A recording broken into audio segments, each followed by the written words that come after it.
नमस्कार। आज हम वो थ्योरी डिस्कस करने जा रहे हैं जिसके बिना कोई भी साइकोलॉजी का क्लास कंप्लीट नहीं हो सकता, कोई भी टीचिंग एग्जाम कंप्लीट नहीं हो सकता। पियाजे थ्योरी ऑफ कॉग्निटिव डेवलपमेंट, यानी पियाजे का संज्ञानात्मक विकास का सिद्धांत।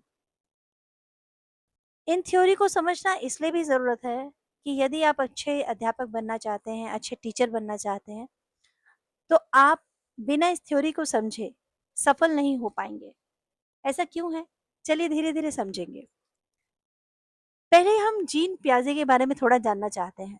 कौन थे जिन्होंने ये थ्योरी डेवलप की और किस लिए ये थ्योरी उन्होंने बनाई? क्या उनका बिलीफ था?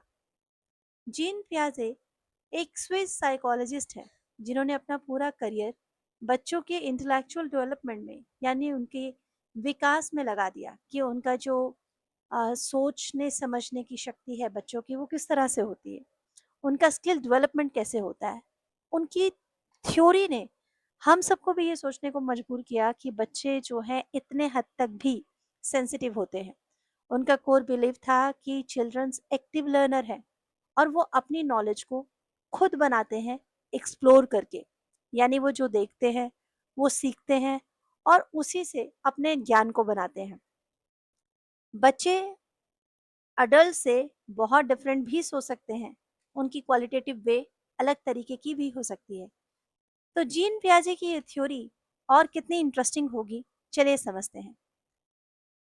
उन्होंने एक कॉन्सेप्ट दिया, एक नहीं, वैसे तो उन्होंने बहुत सारे कॉन्सेप्ट दिए, लेकिन एक ऐसा कॉन्सेप्ट है जो बाकी सारे कॉन्सेप्ट को जन्म देता है, और वो है स्कीमा। स्कीमा का मतलब ये है कि जब आप अपने दिमाग के अंदर कोई ऐसा स्ट्रक्चर बना लें या कोई ऐसा पैटर्न क्रिएट कर ले कि जब आप उसके बारे में सोचें तो आपको वो वैसा ही दिखाई देता है। ये बच्चों की मदद करने लगा कोई भी नई चीज़ को सीखने में। जब बच्चे पहली बार कुछ देखते हैं, कुछ सीखते हैं, तो उनके दिमाग में वो प्रतिबिंब छप जाता है। जैसे कि अगर बच्चे ने एक डॉग देखा है, तो उसे पता है कि एक डॉग का मतलब है कि उसके 4 पैर हैं और वो थोड़ा-सा फरी है, उसके पूरे बॉडी पे हेयर है और वो भौंक रहा है, वो बार्किंग कर रहा है। अब ये बच्चे के दिमाग में बिल्कुल क्लियर है। तो वो जब भी किसी भी 4 पैर वाले जानवर को देखेगा, तो वो उसे कुत्ता ही कहेगा, यही वो समझ अपने दिमाग में बना चुका है। उसके बाद बच्चों का प्रोसेस आगे कैसे बढ़ता है? नेक्स्ट लेवल आता है एसिमिलेशन का। एसिमिलेशन का मतलब होता है जब बच्चे ने अपने दिमाग के अंदर एक स्कीमा ऑलरेडी बनाया हुआ है कि भाई 4 पैर वाला एक डॉग है, तो जैसे ही वो 4 पैर वाले किसी और जानवर को देखेगा या गाय को देखेगा, तो वो उसे तुरंत क्या बोलता है कि ये तो डॉग है। इसका मतलब उसने अपने पहले की अवधारणा जो उसके दिमाग में बनी हुई थी, उसी के बल पर जब उसने फिर कोई और जानवर देखा है, तो उसको सचेत करते हुए उसने कहा ये तो डॉग है। और ये उसकी जो एग्जिस्टिंग नॉलेज थी, ये उसने इंटरप्रेट करके एक नया एक्सपीरियंस गेन किया है। इसी को हम एसिमिलेशन कहते हैं। लेकिन अब उसे बताया जाएगा कि नहीं बेटा, ये काऊ है, डॉग नहीं है। तो अब वो अपनी एग्जिस्टिंग नॉलेज को मॉडिफाई करेगा, क्योंकि अब उसे एक नई इंफॉर्मेशन दी जा रही है। तो वो चीज़ों को एकोमोडेट कर रहा है ना? वो एक नई चीज़ को सीख रहा है, एकोमोडेट कर रहा है। और उसके बाद अगला चरण आएगा इक्विलिब्रेशन। इक्विलिब्रेशन में अब वो बैलेंस करेगा, यानी कि जो ऑटोमेटिकली उसका एसिमिलेशन बन चुका था, उसकी धारणा बन चुकी थी, अब वो एक नई चीज को सीखकर एकोमोडेट कर कर अपनी अंडरस्टैंडिंग को बना चुका है। इस बैलेंस की वजह से अब जो बच्चा है वो एक नए लेवल पे पहुंच सकता है, और वो नया लेवल होगा कॉग्निटिव स्टेज का, जहां पर वो अपने दिमाग से कोई नया आइडिया भी जेनरेट करेगा। ये है एक इक्विलिब्रेशन। इन चारों जो स्टेजेस हैं, इन सबको ध्यान से समझिएगा, क्योंकि जब आपका कोई टीचिंग एग्जाम आता है तो आपको इन चारों का पता होना ज़रूरी है। ठीक है? उसके बाद हम देखेंगे कि जो जीन पियाजे हैं, उन्होंने कहा कि भाई जो कॉग्निटिव डेवलपमेंट आती है जब बच्चे आगे के क्षेत्र में बढ़ते हैं, तब वो 4 स्टेजेस में सीखते हैं एज के हिसाब से। ठीक है? तो उन्होंने चारों अलग अलग चरण में तब्दील किया। सबसे पहले उन्होंने कहा कि भाई पहले जो है वो है फॉर्मल ऑपरेशन। नहीं, सबसे टॉप पर है फॉर्मल ऑपरेशन, सबसे पहले नहीं, सबसे टॉप पर। जब बच्चा 12 साल से ऊपर हो जाएगा, यहाँ पर उसे एब्स्ट्रैक्ट थिंकिंग मिल जाएगी। लेकिन हम सबसे ऊपर की पहले क्यों सोच रहे हैं, सबसे बेस में क्यों नहीं? तो चलिए पहले सेंसरी मोटर पे चलते हैं। सेंसरी मोटर जो 0 से 2 साल तक की होगी। सेंसरी यानी सेंसेस वाला टाइम, जहाँ बच्चा अपने सेंसेस के थ्रू सीखता है और अपने फिजिकल एक्शन से सीखता है। कोई गर्म चीज छूता है तो उसे समझ में आता है ये गर्म है और मुझे नहीं छूना है। तो आइंदा वो किसी चीज को छूने से पहले उसके पास में जाते हुए उसके फिजिकली कुछ ना कुछ उसको महसूस हो जाता है कि ये गर्म है, मैंने इसे पहले छुआ था। तो उसको सेंसेस ये बता चुके हैं, ठंडा, गरम और इन सारी चीज़ों की उसे सेंसरी मोटर टाइम पीरियड में पता चल जाता है। उसके बाद आता है प्री ऑपरेशनल लेवल। ये है 2 से 7 साल का, जहाँ सिंबॉलिक थिंकिंग है। यानी अब बच्चे अपनी भाषा को थोड़ा डेवलप कर रहे हैं। अब कुछ कुछ बोलने लगे हैं तो तुला कर बोल रहे हैं, क्लियर बोलने में थोड़ा समय ले रहे हैं, लेकिन धीरे धीरे अब उनकी भाषा डेवलप करेगी। तो सिंबॉलिक थिंकिंग जो कीवर्ड है ये आपके प्रश्न में आता है। और ये कौन से लेवल पे है? ये प्री ऑपरेशनल लेवल पर है। उसके बाद अगला लेवल आता है कंक्रीट ऑपरेशनल लेवल, यानी 7 से 11 साल तक के बच्चों का। कंक्रीट का मतलब आप इतना समझिए, जैसे बिल्डिंग बनाते समय जब कंक्रीट का यूज होने लगता है, इसका मतलब अब इमारत मजबूत होती जा रही है। अब बच्चों में लॉजिकल थिंकिंग आनी शुरू हो जाएगी अबाउट टेंजिबल सिचुएशन। यानी कुछ ऐसी सिचुएशन अगर कहीं पर उलझ जाएं या बच्चे कंफ्यूज हो रहे हैं, तो अब वो सिचुएशन से खुद बाहर आ पाएंगे। अब वो समझ पाएंगे कि हमें क्या नहीं करना है। ठीक है। और उसके बाद फाइनल स्टेज आती है फॉर्मल ऑपरेशन, जो कि 12 साल से प्लस में आ जाती है। यहाँ पर अब पूरी तरह से एब्स्ट्रैक्ट थिंकिंग हो सकती है, कॉम्प्लेक्स रीजनिंग भी आ सकती है। अब आप देखेंगे 12 प्लस साल के बच्चे, हर एक बच्चे अलग अलग तरह का रवैया भी रखते हैं। कुछ बहुत ही समझदार हैं और बहुत ही समझदारी से आगे स्टेप उठाते हैं, क्योंकि उन्होंने अपने प्रायर एक्सपीरियंस से सीखा होता है। वो पहले ये चीज़ कर चुके हैं, सीख चुके हैं, देख चुके हैं और उसके हिसाब से ही आगे वो कदम उठाते हैं। पर कुछ ऐसे हैं जिनको बिल्कुल कुछ उन्होंने एक्सपीरियंस लिया ही नहीं, वो बिल्कुल सॉफ्ट हाथों में रहे, सारी चीज़ों की सहूलियत में रहे। तो उनकी एब्स्ट्रैक्ट थिंकिंग थोड़ा सा हो सकता है टाइम लेगी, लेकिन फिर भी अब वो फॉर्मल ऑपरेशनल टाइम पीरियड में आ चुके हैं। तो ये है चारों वो स्टेज जो आपकी कॉग्निटिव डेवलपमेंट के लिए इम्पॉर्टेंट है। आई होप आपको क्लियर हो गई होंगी। अब सेंसरी स्टेज जो 0 to 2 years है, इसमें कुछ और कीवर्ड्स हैं जो आपको याद रखने हैं, जैसे कि रिफ्लेक्स एक्शन। अब बेबीज जो हैं वो इनेट रिफ्लेक्स को गेन करने लगती हैं। यानी अब उन्हें पता चलेगा कि मुझे माँ के दूध को कैसे पीना है, कैसे मुझे किसी भी चीज़ को पकड़ना है, क्या मुझे अंगूठा कैसे सक करना है। ये सारे रिफ्लेक्स एक्शन है जो बच्चा इस स्टेज में आके सीखता है। फिजिकल इंटरेक्शन करता है, यानी कि अब बच्चे को आप अगर स्माइल करेंगे तो बच्चा आपकी तरफ से देखकर स्माइल भी करने लगेगा। हो सकता है आप उसे डराने लगे तो बच्चा डर भी जाए। तो अब लर्निंग हो रही है डायरेक्ट सेंसरी से। और मोटर एक्सपीरियंस मतलब ये नहीं कि वो गाड़ी में बैठ के जा रहा है, लेकिन अब उसके हाथ पांव अलग अलग तरीके से हिलने डुलने लगे हैं और वो अपने हाथों को चला चला के कुछ फेंक भी सकता है और खेल भी सकता है। आपने देखा होगा ना, बच्चों को बार बार कहा जाता है बाय करो और बच्चे बाय करते हैं। वही फिजिकल इंटरेक्शन है। अब बच्चों में ऑब्जेक्ट परमानेंस आ गई है। मोस्ट इंपॉर्टेंट पॉइंट है ये। यदि आप एग्जामिनेशन की तैयारी कर रहे हैं तो इस कीवर्ड को ज़रूर याद रखिएगा। कई बार क्वेश्चन में आता है कि ऑब्जेक्ट परमानेंस कौन से लेवल पर आती है। तो ये किस लेवल पर आई है? जब बच्चा 0 से 2 साल का है। यहाँ पर बच्चे को अब ऑब्जेक्ट परमानेंस हो गई। यानी कि अगर आप उसके सामने बॉल खेल रहे हैं और बॉल को आप चद्दर के अंदर छुपा देते हैं, तो बच्चा उस बॉल को ढूंढ रहा है, क्योंकि उसके दिमाग में वो चीज़ बैठ गई है और काफ़ी देर तक उसी चीज़ के पाने की जिद करता है। सर्कुलर रिएक्शन होने लगता है, यानी अब रिपीट एक्शन करेंगे बच्चे। जिससे कि इंटरेस्टिंग रिजल्ट भी आते हैं। आपने देखा है ना, कई बार हम बच्चे को कहते हैं हंसाने के लिए, उसको फनी फेसेस बनाते हैं और वो हंसता है, दोबारा फिर बनाते हैं, फिर वो हंसता है।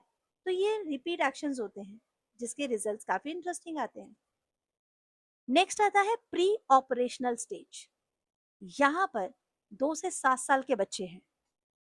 कुछ ऐसे कीवर्ड जो यहाँ पर बहुत इंपॉर्टेंट है। भाई यहाँ तक के आने पे बच्चों को आप डांट नहीं सकते, क्योंकि बच्चों में ईगोसेंट्रिज्म आ जाता है। यहाँ पर थोड़ा सा बच्चे परेशान हैं, क्योंकि यदि आपने किसी के सामने उन्हें कुछ कहा तो उन्हें बुरा लगता है, क्योंकि यहाँ पर अंडरस्टैंडिंग पर्सपेक्टिव उनका अपना है। वो आपके कहने से नहीं समझेंगे, बल्कि पहले वो अपनी थ्योरी समझाएंगे। तो आप ध्यान से समझिएगा बच्चों को। और नेक्स्ट इंपॉर्टेंट वर्ड है सिंबॉलिक फंक्शन। यहाँ पर वो लैंग्वेज और मेंटल इमेजरी को रिप्रेजेंट करते हैं। जैसे वो बनाना को टेलीफोन प्रिटेंड करते हैं, कई बार अपने हाथ में रखे हुए कोई टॉय से खिलौना बनाकर खेलने लगते हैं, और कई बार वो वॉल से बात करने लगते हैं। वॉल को या पिलो को कोई सिंबॉलिक बना देते हैं कि ये तो ये टॉय है। उनके हाथ में बॉटल होती है तो उसको स्पाइडरमैन बना देते हैं। तो सिंबॉलिक फंक्शन यहाँ पर करते हैं। और उसके बाद सेंटरेशन। सेंटरेशन का मतलब होता है किसी एक सिचुएशन पर ही अब उनका फोकस है। यदि मान लीजिए उनके सामने मैं 2 ग्लास में पानी डालना चाहूँ, एक ग्लास थोड़ा पतला है और एक ग्लास थोड़ा चौड़ा लेकिन छोटा, तो उनको अगर मैं बोलूंगी भी कि बताओ कौन से ग्लासेस में पानी ज्यादा है, तो उनका ध्यान जिस भी ग्लास में रहेगा, जिस भी एस्पेक्ट पे वो ध्यान देंगे, उन्हें वही सिचुएशन पॉजिटिव लगती है और उनका फोकस उसी में रहेगा और वो उसी को ज्यादा बोलेंगे, चाहे उसमें कम ही क्यों ना हो। नेक्स्ट इंपॉर्टेंट वर्ड है एनिमिज्म। एनिमिज्म का मतलब है जब आप कोई भी ऑब्जेक्ट को इन एनिमेट कर देते हैं। जैसे हम आसमान पे देखते हैं चांद है, और जब रोड पे चलने लगते हैं तो हमें लगने लगता है चांद हमारे साथ चल रहा है। पर क्या ऐसा संभव है? नहीं। इसी तरह बच्चे भी एनिमिज्म में, ये जो स्टेज है उसमें एनिमिज्म में रहते हैं, जहां बच्चे एनिमेट करते हैं ऑब्जेक्ट्स के साथ। कंजर्वेशन एक्सपेरिमेंट्स होते हैं बच्चों के साथ, जहां पर मैंने अभी लिक्विड का आपको एग्जांपल दिया। एक लंबा ग्लास है और छोटा ग्लास है, लेकिन बच्चे में तो परमानेंस आई हुई है, वो जानता है कि उसका फोकस कहाँ पर है। और कंजर्वेशन ऑफ मास, जहाँ पर वो सोचते हैं कि जो फ्लैटेंड बॉल है उसमें ज़्यादा क्ले है, लेकिन जो स्पेरिकल वन होगा उसका वॉल्यूम जबकि इक्वल है, फिर भी उन्हें लग रहा है कि जो छोटे बॉल इतने नंबर्स में है वही ज़्यादा है। चलिए अब आ जाते हैं नेक्स्ट लेवल पर। इसे कंक्रीट ऑपरेशनल स्टेज कहते हैं, जो 7 से 11 साल तक के अंदर है। यहाँ पर भी कुछ वर्ड है, जैसे अब बच्चों में कंजर्वेशन आ गया है। अब वो समझते हैं कि नहीं, ये अंकल तो पहले बेवकूफ आ रहे थे, क्वांटिटी तो सेम ही है, सिर्फ चेंजेस अपीयरेंस में होने लगी है। तो अब उनमें कंजर्वेशन आ रहा है। अब वो क्लासीफाई कर पा रहे हैं, अब ऑब्जेक्ट को, ग्रुप को, वो मल्टीपल करेक्टरिस्टिक्स को समझ पा रहे हैं। अब वो सीरिएशन भी बना सकते हैं, यानी चीज़ों को लॉजिकल ऑर्डर में लगा सकते हैं। और अब उनमें रिवर्सिबिलिटी भी आ चुकी है। अब वो समझ गए हैं कि अगर कोई भी एक्शन एक बार हुआ है तो उसे रिवर्स किया जा सकता है मेंटली। अब वो हर चीज को समझने लग गए हैं, यानी अब उनका टाइम है कंक्रीट ऑपरेशनल स्टेज का। फॉर्मल ऑपरेशन स्टेज, जो कि 12 साल के बाद आएगी। यहाँ पर सबसे महत्वपूर्ण बात है कि अब वो एब्स्ट्रैक्ट थिंकिंग कर सकते हैं। एब्स्ट्रैक्ट का वैसे तो मतलब होता है आड़ा टेढ़ा, पर यहाँ पर एब्स्ट्रैक्ट का मतलब है जब वो थ्योरेटिकल कॉन्सेप्ट को एक दूसरे के साथ बांधे बिना एक सही निचोड़ पर पहुंच रहे हैं। यानी कि अगर उनके सामने कोई सिचुएशन दी है तो वो अपने किसी भी तरह का लॉजिक लगाकर उस सिचुएशन से निकल सकते हैं। अब उनमें एब्स्ट्रैक्ट थिंकिंग आ गई है। अब वो हाइपोथेटिकल रीजनिंग में भी बना अपना सोच दौड़ा रहे हैं। हाइपोथेटिक क्या होता है? अरे जब आप एक अवधारणा बना लेते हैं, अब वो सिस्टमैटिकली हर फॉर्म्स को, टेस्ट को एकदम सही तरीके से कर पा रहे हैं। स्ट्रैटेजिक प्लानिंग आ गई है। अब वो फ्यूचर पॉसिबिलिटी के बारे में सोचने लगे हैं और एंटिसिपेट भी कर रहे हैं कि अगर मैं ऐसा करूंगा तो क्या क्या हो सकता है, क्या कॉन्सिक्वेंसेस सामने आ सकते हैं। Now they can also do moral reasoning. अब उनके माइंड में एथिकल थिंकिंग भी आ चुकी है, जो थोड़ी कॉम्प्लेक्स होती है, और फिलोसफिकल आइडियाज भी जनरेट होते हैं। अब अगर मैं कंपेयर करूं इन चारों कॉग्निटिव स्टेज को, तो सेंसरी मोटर जो 0 से 2 इयर्स की है और जिसमें ऑब्जेक्ट परमानेंस आ चुकी है, लिमिटेशंस है बट यहाँ पर आप फिजिकल एक्शन पे ही रियलाइज रहेंगे, क्योंकि अभी आपका दिमाग उतना मैच्योर नहीं हुआ है। अगली स्टेज है प्री ऑपरेशनल। ये 2 से 7 साल के बीच की स्टेज है। यहाँ पर अब सिंबॉलिक थिंकिंग आ गई है, यानी अब ईगोसेंट्रिज्म पर्सपेक्टिव आ चुका है। अब यहाँ पर जो मैं कहूँगा वो सही है, मुझे मत डांटो, मैं कर सकता हूँ, मैं इससे बेटर कर सकता हूँ, इस तरह की फीलिंग जब आ जाती है।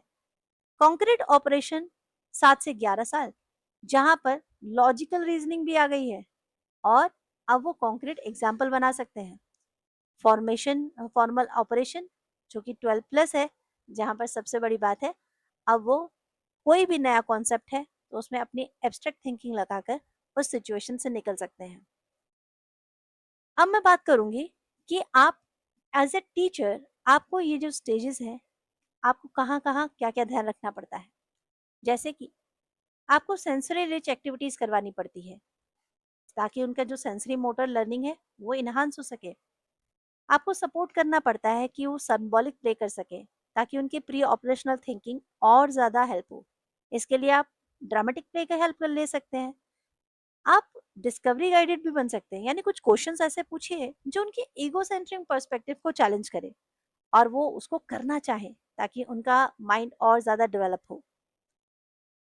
यहाँ पर आप देखेंगे कि कंक्रीट एग्जाम्पल्स आपको पहले देने होंगे, यानी थोड़ा सा टेंजिबल डेमोन्स्ट्रेशन स्टार्ट करना होगा कोई भी एब्स्ट्रैक्ट कॉन्सेप्ट से पहले। मान लीजिए कोई फिजिकल मैनिपुलेटिंग आप टीचिंग से पहले करते हैं, कुछ भी मैथ्स क्वेश्चन करने से पहले, तो उस पर बहुत इम्पैक्ट पड़ता है। स्काफोल्डिंग लर्निंग, इस वर्ड को ध्यान से समझिए। स्काफोल्डिंग लर्निंग का मतलब होता है कि जब आप अपने स्टूडेंट से, मान लीजिए आपने उसे कोई क्वेश्चन दिया है करने के लिए, अब वो क्वेश्चन अकेले कैसे करे, तो आप थोड़ा बहुत उसे गाइड कर देते हैं, एक दो स्टेप्स बता देते हैं। हम इसे ही स्काफोल्डिंग लर्निंग कहते हैं। क्रिटिकल थिंकिंग अपॉर्चुनिटीज देकर हम अपने स्टूडेंट्स को, बच्चों को, उनके दिमाग की क्रिटिकल जो नॉलेज है उसको और ज़्यादा इन्हांस कर सकते हैं। इसके लिए बहुत सारी एक्टिविटीज़ हैं, जैसे डिबेट एक्टिविटी, जैसे क्विज एक्टिविटी। इस तरह के मल्टीपल पर्सपेक्टिव बच्चों को बहुत हेल्प करते हैं। अब आप अपने ये जो थ्योरी है इसे क्लासरूम में भी कैसे यूज़ कर सकते हैं। अरे भाई, आप कॉग्निटिव स्टेज समझ ही गए हैं। हर एक एज लेवल के हिसाब से अपने एक्टिविटीज को मेंटेन कर सकते हैं, अपने जो आपने क्लासेस लेनी है उसको समझ सकते हैं। आप एक्टिविटी को उनके एज के हिसाब से बना सकते हैं। आप जानते हैं कि किस लेवल पर बच्चे की क्या सोच होगी, किस लेवल पर बच्चे किस तरह से बिहेव करते हैं। उसी हिसाब से आप अपने क्लास में प्रॉब्लम्स जनरेट करेंगे। प्रॉब्लम्स का मतलब ये नहीं है कि आपने खराब अवस्था में डाल दिया। प्रॉब्लम्स मतलब जो चिल्ड्रंस को कुछ चैलेंजिंग, एक ऐसी सिचुएशंस देना, और इससे इनकरेज होगा कि बच्चे आपस में सोशल इंटरेक्ट करें, जो कि बहुत बहुत इंपॉर्टेंट है। अब चलिए समझते हैं कि टीचिंग एग्जाम्स के लिए ये सब कैसे इंपॉर्टेंट है। आप जब स्टूडेंट्स के सारे लेवल्स को जान जाएंगे, आपको ये मालूम है कि बच्चा कौन सी एज पर, कौन से लेवल पर क्या सोच सकता है, क्या उसका दिमाग चल सकता है, तो आपको टीचिंग करते समय ये सारी चीज़ें बहुत मदद करती हैं। तो बस यही थी आज की क्लास, और मुझे पूरी उम्मीद है कि आपको ये क्लास पसंद आई होगी। अगर क्लास पसंद आई तो लाइक शेयर सब्सक्राइब ज़रूर कीजिएगा।